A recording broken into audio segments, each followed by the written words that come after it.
週刊ハッチポットニュース。この動画は日本語だけで VR アニメが作れてしまう、さらに作ったアニメを VR で体験できるプラットフォームハッチポット VR 作品の紹介やアップデート情報をお伝えする内容となっています。それでは早速今週連載分の作品を紹介します。我らが探偵部40話。この物語は女子高校生の雫と愛らがプレイヤー視点の男子生徒と一緒に様々な事件に首を突っ込んで名推理をしながら真実に近づいていくコメディミステリー作品です。前回39話でミコトがいないことに驚く3人。ミコトが事件に巻き込まれている可能性が高いと知るが、時間的に遅くそれぞれ一旦家に帰ることに。ミコトのことが心配な男子生徒は夕方の公園を一人歩いていました。40話は公園にいる男子生徒の前に刑事と探偵と思われる人物が登場。男子生徒を補導しようとする刑事だが、男子生徒がミコトの話をすると何かを知っている様子で。我らが探偵部1から40話公開中です。3人同好会27話。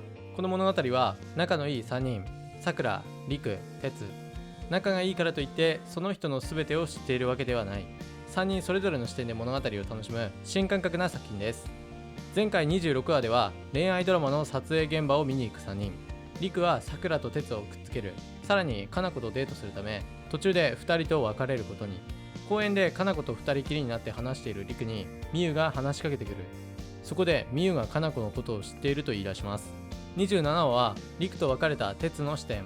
てつはりくの何気ない変化に気づいており、話の流れで撮影現場を出ることに。さくらが家に来るかてつを誘いからかっていると、そこへみくが登場。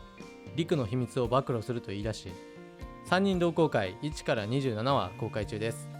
ハチコは何も知らない19話。この物語は男子高校生のカオルがある日の夕方、世の中のことを何も知らないハチコと出会い、そのハチコが繰り広げるドタバタコメディヒューマンドラマとなっています。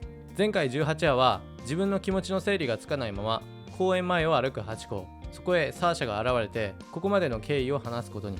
恋なんかしていないと困っているハチコにサーシャからカオルの記憶を消してしまえばいいと提案されます。19話でカオルの家に帰るハチコ。ハチコの様子の変化にカオルが気づくが、ハチコはカオルにいくつかの質問を行う。何かを決心したハチコはカオルに力を使い。ハチコは何も知らない1から19話公開中です。閣僚と異界の姫14話。主人公一ノ瀬いつかは働き始めたばかりの社会人1年目。ある日の夕焼けの時間、同期の榊一馬、白藤司と別れたいつかは実技訓練生の綺麗な少年とぶつかってしまう。そして上司である時梨明人が待つ開発室の扉を開けると、そこは不思議な香りに満たされていた。気がついたらいつかはどこか知っているようで見知らぬ世界閣僚へと迷い込んでいました。こちらはプロ声優によるハッチポット VR 公式フルボイス作品です。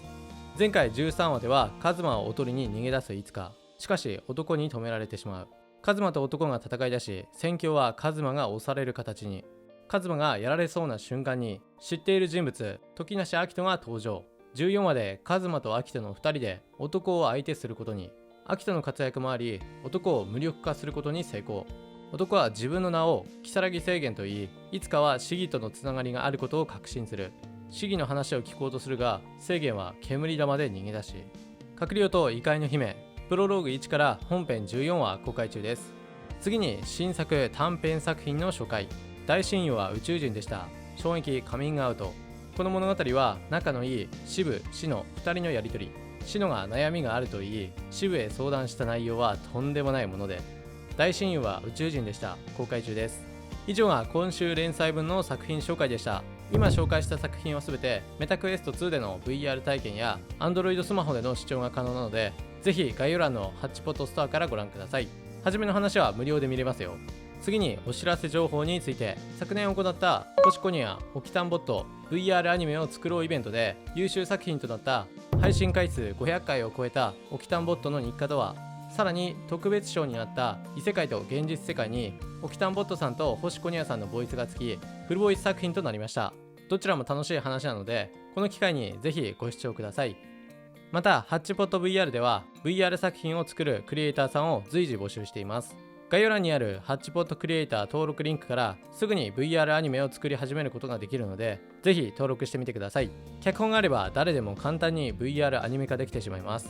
連載作品の情報、イベント情報などは今見ているハッチポット公式 YouTube や Twitter で発信するので、興味がある方はぜひチャンネル登録とフォローお願いします。それではまた来週お会いしましょう。